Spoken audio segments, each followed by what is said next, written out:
علیکم ناظرین، آپ دیکھ رہے ہیں الحماد ایجنسی اور میں ہوں آپ کے ساتھ حماد احمد واسی۔ تحریر رشید الدین صاحب کا۔ ہٹلر کے نازیزم کی طرح ہندوستان میں ان دنوں مودی کا ہندوازم عروج پر ہے۔ زندگی کے ہر شعبہ میں ہندوتوا کو عام کرتے ہوئے نریندر مودی 2024 تک ملک کو ہندو راشٹر میں تبدیل کرنے کا خواب دیکھ رہے ہیں۔ یوں تو ہر خواب کا پورا ہونا ضروری نہیں، لیکن مزاحمتی طاقتوں کے کمزور ہو جانے سے جارحانہ فرقہ پرست طاقتوں کے حوصلہ بلند ہو چکے ہیں۔ مرکز میں دوسری میعاد اور اہم ریاستوں میں برسر اقتدار آنے کے بعد ہندوتوا طاقتوں کے تیور کچھ زیادہ بدل چکے ہیں۔ قانون، دستور، حتیٰ کہ عدلیہ کا بھی کوئی پاس و لحاظ باقی نہیں رہا۔ جو عہدیدار بھی ہندوتوا ایجنڈا کے استحکام کے لیے کام کرنے سے انکار کرے، اسے تبدیل کر دیا جاتا ہے۔ حتیٰ کہ ججز بھی خود کو غیر محفوظ تصور کرنے لگے ہیں۔ حکومت کے خلاف اٹھنے والی ہر آواز کو دبانے کے لیے ملک سے غداری کا لیبل لگا دیا جاتا ہے۔ ایسا محسوس ہو رہا ہے جیسے ملک پر مجاہدین آزادی کی حکومت ہے، جنہوں نے آزادی کے لیے قربانیاں دی تھیں۔ ملک کی آزادی کے لیے جان و مال کی قربانی دینے والوں کے خاندان قسم پروسی کی حالت میں ہے، جبکہ انگریزوں کے لیے کام کرنے والوں کے وارث آج اقتدار پر ہیں۔ ہندوتوا کے طاقتوں کے نزدیک، جن کا شمار ہیروز کے طور پر ہوتا ہے، انہوں نے انگریزوں سے تحریری معذرت خواہی کی تھی۔ ملک کے لیے جانوں کا نذرانہ پیش کرنے والے گمنام ہو گئے، لیکن جن کا دور دور تک آزادی کی لڑائی سے تعلق نہیں، وہ اقتدار کے مزے لوٹ رہے ہیں۔ یہ طاقتیں ملک کو اپنی جاگیر تصور کر رہی ہیں، اور جیسے کہ ہندوستان پر ان کا کاپی رائٹ ہے۔ بے لگام ان طاقتوں کے مزاحمت کرنے والے کمزور ہو چکے ہیں، جس کے نتیجہ میں نہ صرف مرکز بلکہ زیر اقتدار ریاستوں میں منمانی قوانین وضع کرتے ہوئے مسلمانوں کا عرصہ حیات تنگ کرنے کی سازش کی جا رہی ہے۔ بی جے پی کا ماننا ہے کہ دنیا میں مسلم اور اسلامی مملکتیں ہو سکتی ہیں، تو ہندو اکثریتی آبادی والا ہندوستان ہندو راشٹر کیوں نہیں بن سکتا؟ سماج میں نفرت کا زہر گھول دیا گیا تاکہ اکثریت اور اقلیت کے درمیان خلیج بڑھتی رہے۔ نامور جہد کار ہریش مندر نے کہا کہ مودی نے ہندوؤں میں نفرت کا زہر نشے کی طرح گھول دیا ہے۔ ظاہر ہے کہ نشہ کا عادی شخص ہر مسئلہ کو اپنے نشہ پر قربان کر دیتا ہے۔ بے روزگاری، مہنگائی، معاشی بدحالی اور بیماری جیسے مسائل سے ملک دوچار ہے، لیکن نفرت کا نشہ کچھ اس طرح حاوی ہے کہ سب کچھ ناکامیوں کے باوجود مودی اولین پسند کے طور پر برقرار ہے۔ مسلمانوں کے حوصلے پسند کرنے کے لیے شریعت اور عبادت گاہوں کو نشانہ بنایا جا رہا ہے۔ کبھی گاؤں کشی تو کبھی لو جہاد کے نام پر نہتے مسلمانوں کو نشانہ بنایا گیا، تو کبھی خواتین سے انصاف اور ہمدردی کے نام پر شریعت میں مداخلت کی گئی۔ گزشتہ 6 برسوں کے دوران بارہا مسلمانوں کے صبر کا امتحان لیا گیا، لیکن افسوس ہر امتحان میں مسلمان اور ان کی قیادتیں ناکام ثابت ہوئیں۔ ہمیں وہ دور بھی یاد ہے جب بیت المقدس میں یہودیوں نے آگ لگائی تھی تو حیدرآباد میں تاریخی احتجاج کیا گیا تھا۔ دنیا کے کسی بھی حصہ میں اسلام اور مسلمانوں پر کوئی بری نظر بھی ڈالتا تو ہندوستان کے مسلمان اس کی تڑپ کو محسوس کرتے اور بے چین ہو جاتے تھے، لیکن اب تو مسلمانوں کی جماعتیں، تنظیمیں اور قائدین حکومت کے اعلی کار بنے ہوئے ہیں۔ دولت کی فراوانی اور آمدنی کے غیر قانونی ذرائع اختیار کرنے کے نتیجہ میں حکومت کا خوف طاری ہے۔ دولت کے تحفظ اور سرکاری اداروں کی کارروائی سے بچنے کے لیے حکومت کے اشارہ پر کام کرنے کے لیے مجبور ہیں۔ ظاہر ہے کہ جب سیاسی اور مذہبی قیادتیں حکومت کی اسیر بن جائیں تو پھر قوم سے انقلاب کی امید کرنا فضول ہوگا۔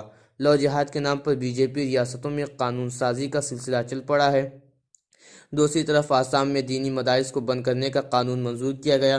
دینی مدارس ہمیشہ ہی فرقہ پرست طاقتوں کی آنکھوں میں کھٹکتے رہے ہیں۔ دینی مدارس کو دہشت گردی کے مراکز سے تعبیر کیا گیا۔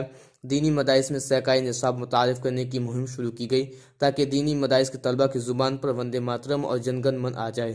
دینی مدارس کے علاوہ مسلمانوں کی جانب سے قائم کیے جانے والے تعلیمی اداروں سے بھی بی جے پی کو نفرت ہے۔ اتر پردیش میں اعظم خان کی جانب سے قائم کردہ یونیورسٹی کو بند کرنے کے لیے اعظم خان کو جیل بھیج دیا گیا۔ مسلمانوں اور ان کے قائم کردہ اداروں سے نفرت کا مقصد ملک کی دوسری بڑی اکثریت کو محکوم اور دوسرے درجہ کا شہری بنانا ہے۔ آسام اور اتر پردیش مخالف مسلمان سرگرمیوں کی تجربہ گاہیں ہیں، جہاں کے فیصلوں سے ملک بھر کے حالات کا تجزیہ کیا جاتا ہے۔